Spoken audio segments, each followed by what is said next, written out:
আজকে চারিদিকে কোরআনের অবমাননা চলছে, চারিদিকে কোরআনের। হয়তো ওমরের নাম শুনেছেন না, হয়তো ওমরের ব্রেন ওয়াশ হয়েছে কোন জায়গা থেকে, যখন তার বোন বাড়িতে কোরআন তিলাওয়াত করছিল, এই কোরআন তিলাওয়াতের আওয়াজ যখন ওমরের কানে গেছে, ওমরের ব্রেন চেঞ্জ, ওমরের ব্রেন চেঞ্জ, ওমরের ব্রেন চেঞ্জ। কি শুনে? কি শুনে? কোরআন শুনে। কোরআনুল কারীম হলো এমন একটা আজমতময় কিতাব, এ যার দিলে কানে আওয়াজ গেলেও না, কানে আওয়াজ গেলেও, শুনলেও না, পড়লেও না, দেখলেও না, চুমু খেলেও না, ভাবলেও না, বুঝলেও না, না বুঝলেও না।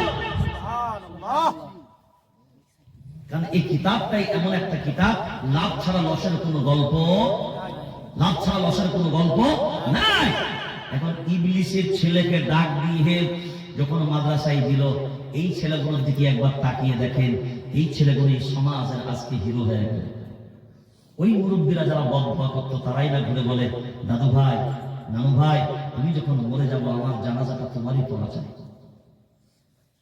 এখন বলেন এই যন্ত্রগুলো সাইজ হলো কোথায়? জোরে বলেন না, সাইজ হলো কোথায়? ঠিক আছে, 10টা স্কুল মাস্টারকে দিয়ে দিচ্ছি মাদ্রাসায়, একটাও কোরআন ওয়ালা থাকবে না। যন্ত্রগুলোকে সাইজ করে, এরা সাইজ হলো একমাত্র কোরআন ওয়ালাদের কাছে, তাদের কাছে। হ্যাঁ, কারণ এই যন্ত্রগুলো একমাত্র সাইজ হলো কোরআন ওয়ালাদের কাছে। কারণ কোরআন ওয়ালাদেরকেই আল্লাহ এমন বানিয়েছে, পৃথিবীতে যন্ত্রগুলোকে সাইজ করা লাগে। ওমরের মতন যন্ত্রগুলো সাইজ হয়েছে কাদার কোথায়?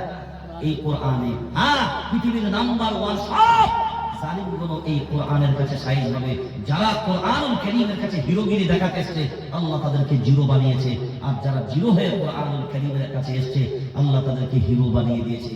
সেই জন্য কোরআন কোনো ঠুনকো নয়, কোরআন কোনো ঠুনকো নয়। কোরআনের পবিত্রতা হরণ করার ক্ষমতা কারণ নেই। সেই জন্য মনে রাখতে হবে, স্থান কাল পাত্র দেখে আমাদেরকে চূড়ান্ত সিদ্ধান্ত নিতে হবে। বর্তমান ভারতবর্ষের সে পরিস্থিতি নয়, বর্তমান ভারতবর্ষের যে পরিস্থিতি সেটা হলো এই মুহূর্তে দাঁড়িয়ে আমাদের নিজেদেরকে মনে হয় আমরা একাকী। এই সাম্প্রদায়িকতার মাঝখানে সম্প্রীতি প্রতিষ্ঠিত করা, সম্প্রীতি প্রতিষ্ঠিত হওয়া, এটা সব থেকে বড় জিনিস। আমরা একের পর এক এই কোরআন সম্পর্কে বিদ্বেষ আমাদের ভিতরে থাকে। অনেক সময় দেখবেন বহু জায়গায় মাইকে আজান নিষিদ্ধ হচ্ছে না? কথা বলেন। আচ্ছা, আজান কিসের জন্য দেওয়া হয়?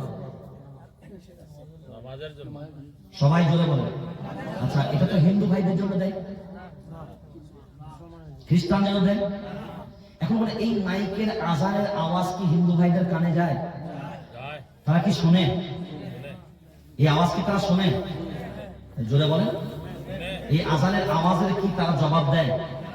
জোরে বলে। তাহলে তো আজানের বেইজ্জতি হচ্ছে না? এই কথা বলে না, তাহলে তো মাইকে আজান দেওয়া যাবে। আল্লাহ তাদেরকে বিজয় দান করেছেন। সেই জন্য আমরাও যদি এর উপরে চলি, ইনশাআল্লাহ অবশ্যই আমাদের কামিয়াবি কামিয়াবি কামিয়াবি অবশ্যই হবে। সেটা হক নিয়ে আসতে হবে, বাতিলকে মুছার জন্য হক নিয়ে আসতে হবে, কোরআনের রং মানুষকে চিনাতে হবে। আর মনে রাখবেন একটা কথা, কোরআন একটা জায়গাতে কোথাও স্বীকৃতি দেয়নি যে কাউকে কারোর উপরে অত্যাচার করো। এটা হিন্দু ভাইদের জানা দরকার, আইবি ডিআইবি গোয়েন্দা বিভাগের জানা দরকার। সূরা মায়েদার একটা আয়াত আছে, 6 নম্বর পারা 12 নম্বর সাফা, আন্নাহু মান কাতালা নাফসান বিগাইরি নাফসিন আও ফাসাদিন ফিল আরদ ফাকান্নামা কাতালান নাস জামিআ। আল্লাহর কোরআন বলছে, একজন নিরীহ মানুষকে যদি কেউ হত্যা করে, সমগ্র পৃথিবীর মানব মণ্ডলীকে হত্যা করার পাপ হবে।